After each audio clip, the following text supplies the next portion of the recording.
Hello दोस्तों, good morning. स्वागत एक बार फिर से आप सभी का एमजेटी एजुकेशन में। दोस्तों आज है 16 अगस्त और आज की इस वीडियो में हम लोग बात करेंगे 16 अगस्त 2022 के मोस्ट इंपोर्टेंट करंट अफेयर के क्वेश्चंस के बारे में। वीडियो में आगे बढ़ूं उससे पहले एक महत्वपूर्ण संदेश देना चाहूंगा आज के लिए। दोस्तों जैसा कि आप सब जानते हैं कि कल 15 अगस्त था और कल स्वतंत्रता दिवस हम लोगों ने सेलिब्रेट किया। आज आप सभी लोगों की जिम्मेदारी बनती है, अगर कहीं पर भी मान लीजिए कहीं पर भी तिरंगा गिरा हुआ मिले तो उसे आप उठाएंगे और ससम्मान उसको कहीं पर सुरक्षित जगह पर रखेंगे या फिर उसका ससम्मान निस्तारण करेंगे। आपको कहीं पर भी जमीन पर भी अगर फेंका दिखे मिले तो फिर आप उसको जरूर उठाएंगे। ये सभी एक एजुकेटेड पर्सन की जिम्मेदारी होनी चाहिए। फिलहाल डेली करंट अफेयर के क्वेश्चंस को आज हम लोग देखेंगे। लाइक शेयर कीजिएगा, चैनल को सब्सक्राइब कीजिएगा अगर आप चैनल पर नए हैं तो। और इस वीडियो की पीडीएफ फाइल आपको एमजेटी ऐप पर मिलेगी, वहीं पर आपको क्विज भी मिल जाएगी इसकी। तो चलिए सबसे पहले क्विकली रिवीजन करते हैं कल के करंट अफेयर का, उसके बाद आज का करंट अफेयर शुरू करेंगे। तो अभी हिमाचल प्रदेश में दोस्तों, हिमाचल प्रदेश सरकार के द्वारा धर्म की स्वतंत्रता विधेयक 2022 पारित किया गया है। और अभी हाल ही में एसबीआई जो है बांग्लादेश में भारतीय वीजा आवेदन केंद्र का प्रबंधन करने के लिए 2 ईयर और जिम्मेदारी पा गया है। 2 ईयर के लिए और एक्सटेंड कर दिया गया है। महिला आईपीएल का पहला संस्करण मार्च 2023 में खेला जाना प्रस्तावित है। आईएमडी, जापान और यूएनडीपी ये सब मिलकर के जलवायु कार्रवाई में तेजी लाने के लिए भारत के 10 राज्य और केंद्र शासित प्रदेशों को चुने हुए हैं। अभी हाल ही में दिल्ली में युवा संवाद इंडिया एट 2047 को संबोधित किया गया। धर्मेंद्र प्रधान जी और अनुराग ठाकुर जी के द्वारा, दोनों ही केंद्रीय मंत्री हैं। छत्तीसगढ़ राज्य ने अनुसूचित क्षेत्रों में पंचायत अधिकारों के विस्तार को लागू किया है। और वहीं विश्व संस्कृत दिवस 12 अगस्त को मनाया गया। WHO ने मंकी पॉक्स वायरस के वेरिएंट को नाम दिया है क्लाइडेस 1, क्लाइडेस 2A, क्लाइडेस 2B। केंद्रीय मंत्री जितेंद्र सिंह जी ने भारत की पहली सेलाइन वाटर लालटेन रोशनी का अनावरण किया है। ये समुद्री वाटर से चलेगी। पावर ब्रिगेड के संचालन निदेशक यानी डायरेक्टर ऑफ ऑपरेशन नियुक्त किए गए हैं RK त्यागी। ये तो टॉप 10 करंट अफेयर के क्वेश्चंस थे कल की वीडियो से। अब बात करेंगे आज के दिन के शानदार क्वेश्चंस की। पहला क्वेश्चन आपके सामने है, भारतीय रामसर स्थलों की सूची में कितनी आर्द्र भूमियों को शामिल किया गया? तो अगर आपको याद हो, अगर आप रेगुलर इसे फॉलो करते होंगे करंट अफेयर को हमारे, तो मैंने आपको कुछ दिन पहले ही बताया था कि भारत सरकार की पूरी कोशिश है कि आजादी के 75वीं वर्षगांठ के पहले पहले भारत में 75 रामसर साइट हो जाए।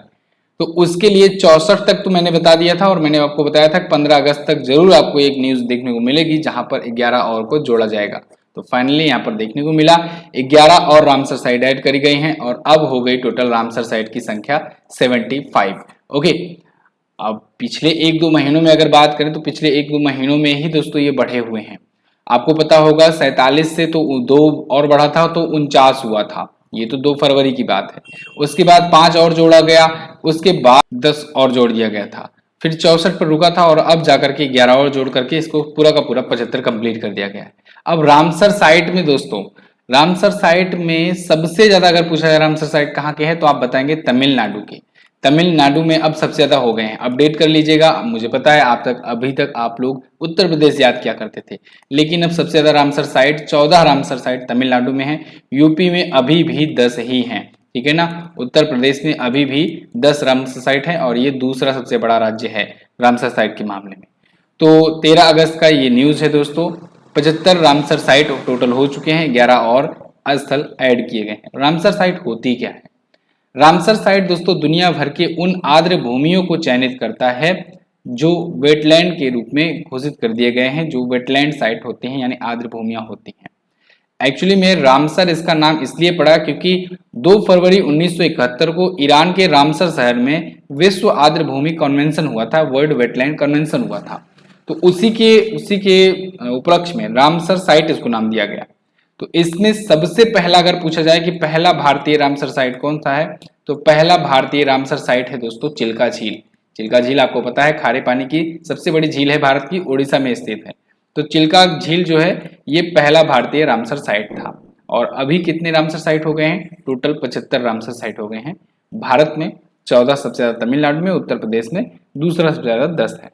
क्लियर? अच्छा, वर्ल्ड वेटलैंड डे 2 फरवरी को मनाया जाता है। कारण यही है 2 फरवरी 1971 को वेटलैंड कन्वेंशन हुआ था। क्लियर है? अच्छा, ये जो 11 नई जोड़ी गई हैं इसमें से 4 तमिलनाडु की हैं, 3 उड़ीसा, 2 जम्मू कश्मीर, 1 मध्य प्रदेश और 1 महाराष्ट्र में। अगला, वर्ष 2022 के लिए कितने पुलिस कर्मियों को पुलिस पदक से सम्मानित किया गया? तो दोस्तों अभी हाल ही में स्वतंत्रता दिवस के अवसर पर 2022 के लिए अभी 1082 पुलिस कर्मियों को सम्मानित किया गया है पुलिस पदक से, पुलिस मेडल से। 1082 पुलिस कर्मियों को, यहाँ पर आप देख पाओगे आर्टिकल है AIR का। 1082 या कहें 1082 police personals have been awarded police medal on occasion of Independence Day. तो 1082 पुलिस कर्मियों में दोस्तों 347 को तो वीरता के लिए मिला है पुलिस पदक, 87 को मिला है विशिष्ट सेवा के लिए राष्ट्रपति पुलिस पदक, और 648 पुलिस पदक मिले हैं सराहनीय सेवा के लिए। टोटल 1082 पुलिस कर्मियों को सम्मानित किया गया है। इसमें सबसे ज्यादा मेडल कहाँ गया है? CRPF में गया है, हमेशा की तरह। अच्छा एक बात और, कल मैंने आपको वीरता पुरस्कारों पर वीडियो दी है, अगर आपने नहीं देखा है तो उसको जरूर देखिएगा दोस्तों। वीरता पुरस्कार भी प्रदान किए गए। वीरता पुरस्कार में 1 कीर्ति चक्र और 8 शौर्य चक्र प्रदान किए गए हैं। तो कल की वीडियो मैंने आपको पूरा बताया था अच्छे से कि वीरता पुरस्कार क्या होता है, कीर्ति पुरस्कार क्या होता है, मतलब इनका वारिता क्रम क्या होता है, कब दिया जाता है, सारा कुछ बताया था। आप जो जरूर देखिएगा उसको, बहुत ज्यादा इंपॉर्टेंट है वो। फिलहाल आज क्वेश्चन इससे रिलेटेड नहीं लिया गया है, कल इसको मैं जरूर कवर करवा दूंगा। तो चलिए अब अगला क्वेश्चन देखते हैं। हाल ही में RBI के गैर आधिकारिक निदेशक के रूप में किसे नियुक्त किया गया? तो गैर आधिकारिक निदेशक के रूप में उन चारों को फिर से नियुक्त कर दिया गया था जो पहले से थे, यानी सतीश के मराठे, S गुरुमूर्ति, रेवती अय्यर और सचिन चतुर्वेदी।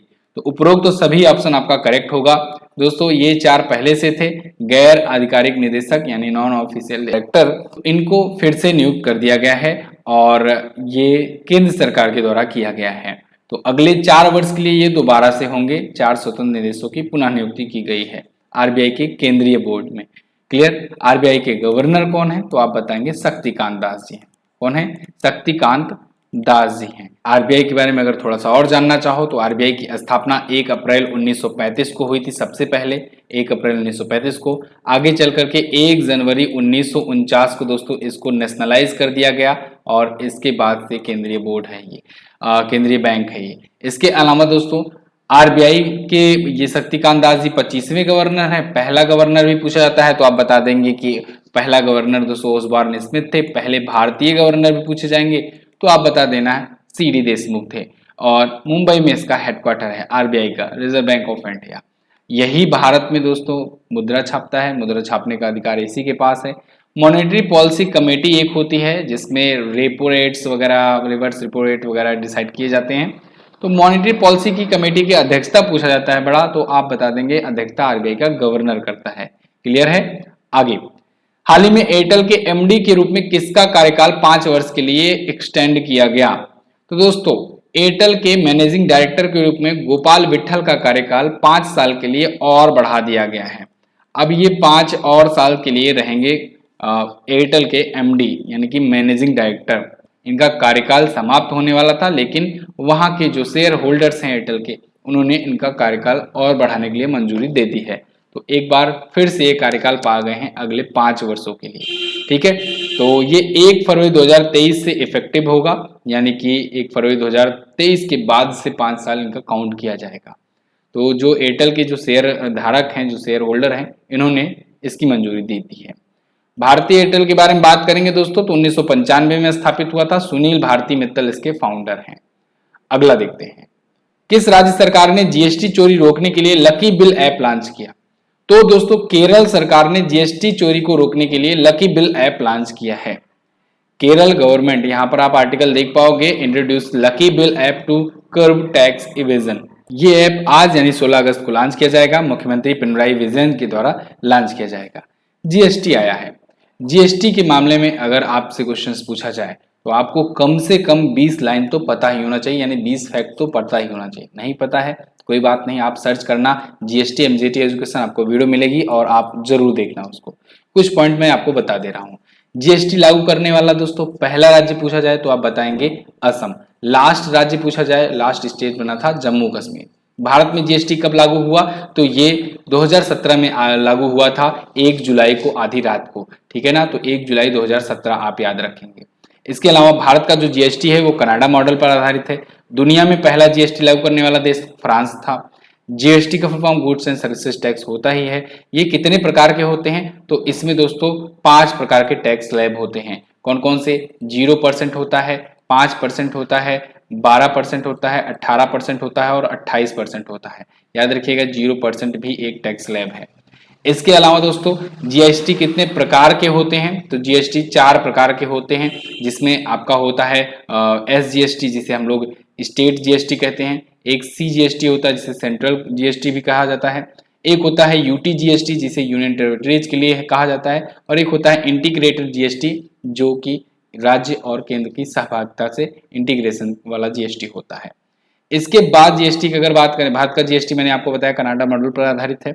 101वां संविधान संशोधन जीएसटी के लिए किया गया और भारत ने 122वां संविधान संशोधन बिल लाया था इसके लिए, और वही बिल जाकर के भारत में संविधान में 101वां एक्ट बना जीएसटी के लिए। क्लियर है? और जीएसटी विजय केलकर के सिफारिश पर लाया गया। तो बहुत सारे पॉइंट्स हैं मैंने आपको बताया, और भी आप अगर पॉइंट जानना चाहते हैं तो आप वीडियो जरूर देखिएगा। केरल संबंधित कुछ करंट अफेयर का हम लोग क्विकली रिवीजन करेंगे। केरल सरकार ने अभी सरकारी ई टैक्सी सेवा शुरू करी है। केरल ने ही दोस्तों आंगनवाड़ी बच्चों के लिए अंडा और दूध योजना शुरू किया है। विधानसभा बैठकों के मामले में सबसे ज्यादा विधानसभा बैठकें 2021 में केरल में ही हुई हैं। इसके अलावा अपनी इंटरनेट सेवा रखने वाला देश का एकमात्र राज्य केरल बन गया है। केरल को दोस्तों टाइम मैगजीन की the world greatest places of 2022 में शामिल किया गया, केरल और अहमदाबाद को। केरल के वन विभाग ने चेन कुरुंजी अभियान शुरू किया और केरल में ही मंकी पॉक्स का पहला केस मिला है। केरल के बारे में आप यहाँ पर स्टैटिक पॉइंट्स भी देख पाएंगे। आगे बात करते हैं, हाल ही में विभाजन विभीषिका स्मृति दिवस कब मनाया गया? तो दोस्तों ये मनाया गया 14 अगस्त को। 14 अगस्त को ये प्रत्येक वर्ष मनाया जाता है। अभी पिछली साल ही प्रधानमंत्री नरेंद्र मोदी जी ने इसकी घोषणा करी थी, तो यानी 2021 से ही मनाया जाना इसको शुरू किया गया। विभाजन विभीषिका दिवस क्यों मनाया जाता है? आपको पता है दोस्तों 15 अगस्त को आजादी मिली, लेकिन 15 अगस्त के पहले 14 अगस्त को विभाजन हुआ भारत और पाकिस्तान का। तो विभाजन के दौरान दोस्तों बहुत सारे लोग इस एक तरफ से दूसरी तरफ को शिफ्ट हुए, यानी बहुत सारे लोग पाकिस्तान से भारत की तरफ शिफ्ट हुए और भारत से पाकिस्तान की तरफ शिफ्ट हुए। आलम ऐसा था कि ट्रेनों में जगह नहीं थी बिल्कुल, और बहुत सारे दंगे भी होने लगे थे जगह जगह पर दंगे होने लगे थे। घर छोड़ना पड़ रहा था मजबूरी बस, और अटैक्स हो रहे थे, मारकाट हो रही थी, मतलब लूटपाट मारकाट बहुत कुछ झेलना पड़ा था उस टाइम के लोगों को। तो उन्हीं की याद में यहाँ पर एक प्रकार से एक शोक दिवस के रूप में ये दिवस मनाया जाना शुरू हुआ है। तो पार्टीशन विभीषिका मेमोरियल डे कहा जाता है, और बीजेपी इसको खूब बढ़ चढ़ कर सेलिब्रेट भी कर रही है। देश भर में मौन यात्रा भी शुरू किया बीजेपी ने 14 अगस्त को। ठीक है, फिलहाल विभाजन विभीषिका स्मृति दिवस आप याद रखेंगे 14 अगस्त को मनाया जाता है। इसका उद्देश्य है भारत की वर्तमान और भावी पीढ़ियों को विभाजन के दौरान लोगों द्वारा सही गई जो यातना थी, जो उनके द्वारा जो झेली गई यातना थी, वेदना थी, उनको आज की पीढ़ियों को याद दिलाना। ओके, तो इस महीने के जितने भी इंपॉर्टेंट डेज हैं इनका स्क्रीनशॉट ले लीजिए और रिवीजन कर लीजिए। 2-3 दिन से मैं लगातार बता रहा हूं, तो आज नहीं बताने वाला हूं। आगे, किस राज्य ने समुद्र तट की सुरक्षा के लिए NIOT के साथ समझौता किया? तो दोस्तों अभी हाल ही में ओडिशा राज्य सरकार ने अपने समुद्र तटों की सुरक्षा के लिए NIOT के साथ समझौता किया है। यहाँ पर आप आर्टिकल देख पाओगे, Odisha state NIOT pact for coastal protection. NIOT का क्या मतलब हुआ? इसका मतलब होता है national institute of ocean technology, यानी राष्ट्रीय समुद्र प्रौद्योगिकी संस्थान। तो इसके साथ ओडिशा सरकार ने, ओडिशा गवर्नमेंट ने एक समझौता किया है जिससे ये अपने जो तट हैं उनकी सुरक्षा कर पाए, कोस्टल एरिया की सुरक्षा कर पाए। क्यों? ऐसा नहीं कि वहां पर कोई देश आक्रमण करता है या किसी देश से खतरा है। उड़ीसा को अपने तटों से खतरा है दोस्तों चक्रवाती तूफान से, जो प्राकृतिक आपदाएं आती हैं उनसे। तो क्योंकि आप उड़ीसा बंगाल देखो, यहाँ पर अक्सर प्राकृतिक आपदाएं आया करती रहती हैं। तो यहाँ से निपटने के लिए इनको कैसे बचा जा सके, नागरिकों को कैसे बचाया जा सके, इसके लिए राष्ट्रीय समुद्री प्रौद्योगिकी संस्थान से समझौता किया है ओडिशा ने कि कुछ ऐसा भाई डेवलप करो हमारे लिए कि जिससे हमें पहले से पता लग जाए और सही टाइम पर हम लोग इवैक्यूएट कर सकें वहां के नागरिकों को। ठीक है, साथ ही साथ टेक्नोलॉजी का कैसा मार्गदर्शन किया जाए, कैसे टेक्नोलॉजी के माध्यम से लोगों को अपडेट किया जाए, बहुत सारी चीजें। तो इसके लिए उड़ीसा ने समझौता किया है। उड़ीसा आप देख पाओगे यहाँ पर मैप में है, इंडिया के मैप में यहाँ पर है उड़ीसा। चिल्का लेक भी यहीं पर है और चिल्का लेक जो है खारे पानी की सबसे बड़ी झील है और मैंने आपको अभी बताया रामसर साइट भी भारत की पहली यही चुनी गई थी। भुवनेश्वर यहाँ की कैपिटल है। नवीन पटनायक जी उड़ीसा के चीफ मिनिस्टर हैं, इनकी पार्टी का नाम है बीजू जनता दल बीजेडी। प्रोफेसर गणेशी लाल यहाँ के गवर्नर हैं और एस मुरलीधर जी यहाँ के हैं chief justice. Simlipal national park, Nandankanan, Chandaka Hathi Vihar, ये सभी प्रमुख नेशनल पार्क हैं उड़ीसा के। बुमरा, छाऊ प्रमुख लोक नृत्य हैं। 30 जिलों की संख्या है। अपना बॉर्डर ये बंगाल, झारखंड, छत्तीसगढ़ और आंध्र प्रदेश से शेयर किया करता है। अगला, भारत ने किस देश की नौसेना को डॉर्नियर समुद्री निगरानी विमान सौंपा? इस पर भी मैंने आपको कल ही रात को वीडियो दी है। डॉर्नियर समुद्री निगरानी विमान जो है ये भारत ने श्रीलंका को सौंपा है रिसेंटली, अभी हाल में। तो यहाँ पर आप आर्टिकल भी देख पाओगे, India hand over Dornier maritime surveillance aircraft to Sri Lanka navy. Sri Lankan navy को दिया गया है ये। एक्चुअली में भारत के जो नौसेना के जो उप प्रमुख हैं करंट टाइम पर वो गए हुए हैं वहां पर। नाम क्या है? Vice admiral SN घोरमड़े। वो 2 दिनों की यात्रा पर है श्रीलंका में, तो उन्होंने वहां पर हैंडओवर कराया है इसको। आजादी की 76वीं वर्षगांठ पर या कहें हम लोग 75 वर्ष पूरे होने के अवसर पर द्विपक्षीय रक्षा साझेदारी को बढ़ावा देने के लिए श्रीलंका नौसेना को ये सौंपा गया है। चलो, तो भारत और श्रीलंका के बीच में रक्षा वार्ता 2018 में इसके लिए हुई थी फिलहाल डॉर्नियर विमान के लिए, और इसके लिए श्रीलंका ने वहां पर अपना 15 जो क्रू मेंबर्स का एक टीम भी भेजा था भारत में, और यहाँ से उनको ट्रेनिंग भी दी गई है प्रॉपर तरीके से, और अब जाकर के वो इसको यूज करेंगे। ये बेसिकली एक सर्विलांस दोस्तों एयरक्राफ्ट होगा, और ये बिल्कुल केवल सर्विलांस का ही काम करेगा, जिससे कि तस्करी रोकी जा सके या फिर आप प्राकृतिक आपदाओं के दौरान ये काम आ सके, इन सब चीजों के लिए, ठीक है, समुद्री निगरानी क्षमताओं के लिए। तो अच्छा, एक चीज और, अगर आपसे पूछ लिया जाए इसी टाइम पर कि श्रीलंका में भारतीय उच्चायुक्त कौन है, तो आप बता देंगे गोपाल बागले। इनका नाम आप याद रखिएगा, ये इंपॉर्टेंट है, गोपाल बागले। क्लियर है ना? आगे, हाल ही में सरकार ने पंजाब और हरियाणा उच्च न्यायालय में कितने न्यायाधीशों की नियुक्ति करी? तो दोस्तों, केंद्र सरकार ने पंजाब और हरियाणा हाईकोर्ट में अभी हाल ही में 11 नए न्यायाधीशों की नियुक्ति करी हुई है। ध्यान रखिएगा, यहाँ पर चीफ जस्टिस की बात नहीं हो रही, यहाँ पर जजेस की बात हो रही है। तो 11 नए जजेस की नियुक्ति करी गई है पंजाब और हरियाणा हाईकोर्ट में। यहाँ पर आप देख पाएंगे आर्टिकल, 11 जजेस appointed in Punjab and Haryana high court law ministry के द्वारा। ओके, इसके अलावा अभी कुछ दिन पहले ही, 2 दिन पहले कहें, 13 अगस्त को ही इलाहाबाद, आंध्र प्रदेश, तेलंगाना, गुवाहाटी, उड़ीसा, हिमाचल प्रदेश, यहाँ के भी हाईकोर्ट में ही 26 जजेस की नियुक्ति करी गई है। ठीक है, अच्छा, हाईकोर्ट की बात आई है। भारतीय संविधान में हाईकोर्ट के बारे में भाग 6 में कहा गया है, भाग 6 के अध्याय 5 में कहा गया है, अनुच्छेद 214 से लेकर अनुच्छेद 232 के बीच में, 214 में हाईकोर्ट के गठन के बारे में बात करी गई है। भारत में टोटल हाईकोर्ट की संख्या है दोस्तों 25, और 25वां कौन सा है? आंध्र प्रदेश का अमरावती हाईकोर्ट। अमरावती हाईकोर्ट सबसे लेटेस्ट यही है। सबसे बड़ा हाईकोर्ट कौन सा है? इलाहाबाद हाईकोर्ट है। ठीक है, अगला देखते हैं। अच्छा, प्रमुख नियुक्तियां हैं, यहां पर भी मैं आपको छोड़े जा रहा हूं। भारत के अच्छा मुख्य न्यायाधीश 49वें कौन बनेंगे? ये उदय उमेश ललित जी बनने वाले हैं। ठीक है, इसी महीने ये शपथ ग्रहण करेंगे, तो ये नाम आपको याद होना चाहिए, 49वें नंबर के होंगे। बाकी आप पढ़ लीजिएगा स्टॉप करके वीडियो। अगला, केंद्र सरकार ने किसके लिए 75वीं स्वतंत्रता वर्षगांठ पदक जारी किया? तो केंद्र सरकार ने दोस्तों अभी हाल ही में भारतीय सशस्त्र बलों के लिए 75वीं स्वतंत्रता वर्षगांठ पदक जारी किया है। ये मेडल सबको दिया जाएगा, 75वीं स्वतंत्रता वर्षगांठ पदक, ठीक है ना, सबको दिया जाएगा। गवर्नमेंट ने इसे इश्यू किया है 75th इंडिपेंडेंस एनिवर्सरी पर, ठीक है, आर्म्ड फोर्सेस के लिए। तो इसके अच्छा, इसका जो खर्च आएगा वो कौन झेलेगा? खर्च जो होगा वो संबंधित राज्य, केंद्र शासित प्रदेश, CAPF, CPO, इन सबके ऊपर डाल दिया गया है कि आप लोग जो है 96 रुपए प्रति पदक के हिसाब से खर्च करो, और जितने भी सशस्त्र बलों के कर्मी हैं उनको 75वीं स्वतंत्रता वर्षगांठ के लिए पदक पहनाओ। ठीक है, जिससे मतलब एक दिल में एक बसा रहे, एक भूलने ना पाए कि हम लोग 75 वर्ष क्रॉस कर दिए हैं आजादी के।